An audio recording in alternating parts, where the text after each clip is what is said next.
Welcome to a brand new episode of the Jampack Report today for December the 18th of 2019. Of course, my name is Samuel Adams, and this is a daily gaming news podcast meant to bring you the hottest news from around the industry 5 days a week, Monday through Friday, right here on YouTube and podcast services around the world. So if you enjoy the show, you like what you see, hit that subscribe button and keep coming back for more every single weekday. But we have some big news to dive into today. First and foremost, Borderlands 3 is finally out on Google Stadia, but it's a 2-month-old version of the game. We will talk more about that and just how crippling that might be for your experience on Google's brand new cloud-based gaming platform. Then a Respawn job listing, in fact, multiple points towards another single-player Star Wars game. Respawn is also launching an Apex Legends eSports tournament for 2020. PlayStation has a brand new accessory that could be the intermediary, the catalyst, if you will, the in-between for the DualShock 4, and a SCUF custom controller. And finally, Dino Crisis has gotten renewed, and that could mean a future remake from Capcom. But let's not read too far into that now, shall we? But without further ado, let's go ahead and dive into today's top gaming news. Borderlands 3 comes to Stadia, but it's a 2-month-old version. Borderlands 3 is out today on Stadia, but there's one problem. It is an older version of the game, which does not include the latest updates. Quote, at launch, the Stadia version of the game will reflect all updates and fixes that were released through October the 24th, Google said in a press release today. October 24th marked the release of Borderlands 3's third patch, which, among other changes to the game, added its Halloween-themed Bloody Harvest event. The game has received a number of hotfixes and additional patches since then, including one that adds entire new modes. Most notably, this version of Borderlands 3 releasing on Stadia is missing the Takedown at Maliwan Black site and Level 4 Mayhem in-game activities added last month. That content update also fixed some annoying bugs, like one that was causing the game's menus to feel extra sluggish, and added dedicated loot pools for bosses to make getting certain legendary guns easier. Google says these features, as well as the game's upcoming first campaign expansion, Moxie's Heist of the Handsome Jackpot, which came out this week, are expected to launch on Stadia in early 2020. It's not clear if, when those activities arrive, Stadia's Borderlands 3 will remain up to date with the console and PC versions of the game or continue to lag behind. In the meantime, Stadia players can enjoy shooting last month's Spooky Skulls.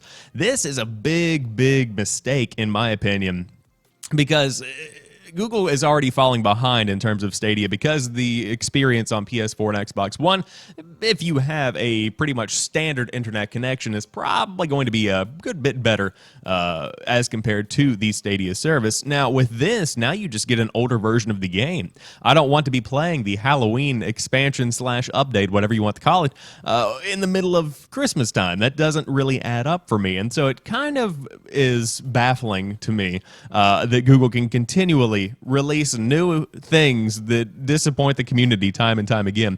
Now, I guess if you wanted to look at the glass half full, Borderlands 3 is officially on Stadia. On top of that, it's also getting new updates that are coming in 2020, but for the updates that are out now to be coming in the first part of next year, that doesn't seem to add up in my book. But if you did want Borderlands 3 on Stadia, it's technically there. It's just an older version of the game from October the 24th.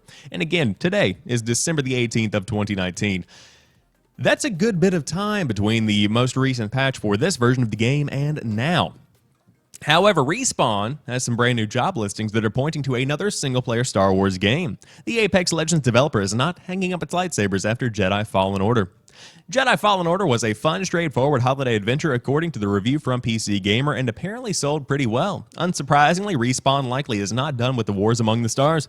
EA still has several years left on its licensing deal with Disney, and recent job postings suggest another Star Wars action/adventure game is on its way from the Titanfall and Apex Legends developer. As our friends at Games Radar noticed, Respawn is currently looking for a senior character artist, level designer, and senior software engineer, all to work on the Star Wars team. The engineer listing states explicitly that EA is looking for a programmer to create an incredible Star Wars experience who is invigorated by coding and third-person action-adventure games.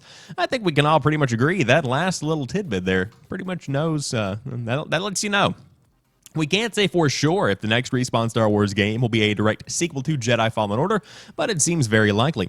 There's also the possibility that Fallen Order DLC is in the works, but none has been announced.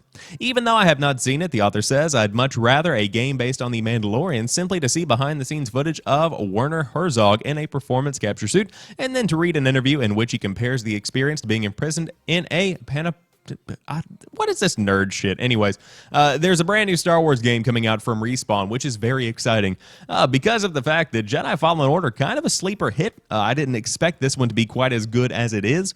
I personally have not had my hands on it, but I have had time to look at it. I've watched some gameplay of it, and I must admit, it's much more than I thought that it would be. So my question here is, and I think the real question is, are we talking about DLC or are we talking about a full expansion? And I think that right now, you're probably going to be looking at a full-fledged sequel. Now, that's not to say that expansion content is not coming, the DLC is not coming, but I think that if you were going to be hiring and you already have the job listings up on the board, you're probably looking out further into the future than the next 6 to 8 months necessarily, because once somebody gets in there, does the onboarding, you've already spent 2 months if you include the hiring process, so then you have 6 months to build something.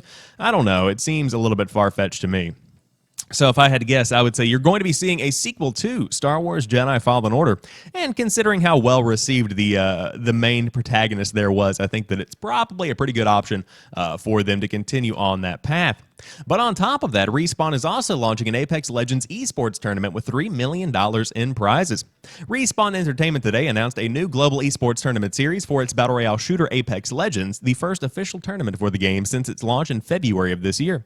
Called the Apex Legends Global Series, the tournament will feature 12 live events around the world that are produced either by Respawn and its parent company Electronic Arts, or by the tournament's event production partners PGL and GLL.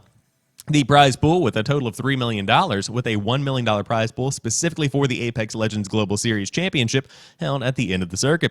Apex Legends is one of the most impactful launches in video game history, and it possesses immense esports potential, John Nelson, Respawn's new Apex Legends competitive gaming commissioner, said in a statement. Through close communication with our community, we have built an accessible Apex Legends ecosystem where any player can become a potential star while the world watches our unique, entertaining take on Battle Royale esports. Following in the footsteps of Epic Games' Fortnite, Respawn will allow any player from a list of 60 countries around the world to participate in the tournament, and not just those who are already members of the official esports teams. The company will do this through online qualifiers, the first of which starts on January 25th of 2020. Scoring well in the online tournaments will grant 3-person teams access to live events like regional challenger events and global premier events. Performing well enough in any one tournament can also grant access to one of 3 majors, which will be live events featuring as many as 100 squads. Only the best 60 teams from the first 3 majors will qualify for the championship event with its $1 million prize pool. The first major takes place on March 13th, going all the way through March 15th, 2020, and invitations will be based solely on performance in the January 25th online qualifier. Competition is at the heart of Apex Legends, Respawn head Vince Zampella said in a statement. We expect that esports will play a big role in the future of Apex Legends, and it all starts here with the Apex Legends Global Series. We look forward to seeing who out of our millions of players will become true legends of the arena. Fantastic move. Of course, as they say in the article here, it is following in the footsteps of what happened with Epic Games and Fortnite, because Epic footed a pretty big bill to get Fortnite into the esports community, because if you don't have any kind of prize money, then big-name competitors aren't necessarily going to be going after that prize money. They won't be playing your game, in other words. And so to be able to have money on the line, for everybody to have access to it, for the hype to be pretty much spread evenly throughout the community, a very good move. And I think that Apex Legends does have a lot of esports potential because it does have that kind of team-based approach where each individual character has their own perks and benefits, but it also works well as a solo kind of experience. It just depends on how you want to play the game, and I think that that versatility certainly adds to Apex Legends' appeal in the esports world. But with $3 million in prizes, you better get back in there and see if you can get your Mirage skills up to par, because, man, you've got some money to win on January 25th, or at least starting on January 25th and going all the way through the March series. But you could need a brand new controller for that competition, and PlayStation announces DualShock 4's back button attachment. For years, competitive gamers have used paddles on the backs of their controllers to give them an edge in matches. From Scuf Gaming's line of premium game pads to the first-party Xbox One Elite controllers, we've seen these paddles appear on several high-end controllers. Today, Sony announced a new attachment that grants similar functionality to its standard DualShock 4 controllers. And there it is. The PlayStation Back Button attachment slides onto the bottom of your DualShock 4 and can map up to 16 different buttons. For example, if you want the right back button to act as a shortcut for triangle while the left back button is a shortcut for R1, you can map it as such. The back button attachment features an OLED screen that shows you what each button is mapped to. You can save 3 profiles to the back button attachment so you can swap between configurations for the games you play the most on the fly. It also features a headset pass-through so you can still use a 3.5mm headset with the peripheral. And the PlayStation Back Button attachment launches on January 23rd for $30, which personally I think that is a very, very good deal. But this is something that I'm surprised we haven't seen more of. I'm very impressed with what this is. Of course, as we see, it's pretty much just a paddle that you clip onto the bottom of your DualShock 4, goes into the headphone jack, has another pass-through for the headphone jack, and then you can pretty much map it to whatever you would like. It has a nice little LED screen right there, and you can pretty much just get your game on with it. I don't know. It's very cool. Now, I said on Twitter, this is basically a scuffed scuff. You can just plug this in and it adds 2 extra paddles, which are handy depending on how competitive you are, or if you are playing something like an RPG and you want to map a specific button to the back pad, then sure, why not? But the question here is, will this become something that is pretty much standard with the next generation? Because that's what I've seen a lot of people hypothesizing online, is that this gets users used to the idea of having this back paddle on the controller so that you do feel natural when using it if it is included on the DualShock 5, which is presumably what the next controller will be called. I don't know if that's going to be the case. I would like to think so, because that would definitely put Sony up and give them a leg up in the competition when it comes to the Xbox versus PlayStation kind of ecosystem. But why would you put this on a controller automatically when you could hypothetically just make another attachment, or better yet, use this attachment on the DualShock 5? That's my big question here. But for $30, a very good deal, to say the least. I'm very impressed with what I'm seeing here, and I might even pick one up. Just kidding, probably not. I think that there are plenty of buttons on the PlayStation remote controller as it already is. But very cool to see that this is a thing that exists, and hey, I'm sure somebody out there will get a ton of use out of it.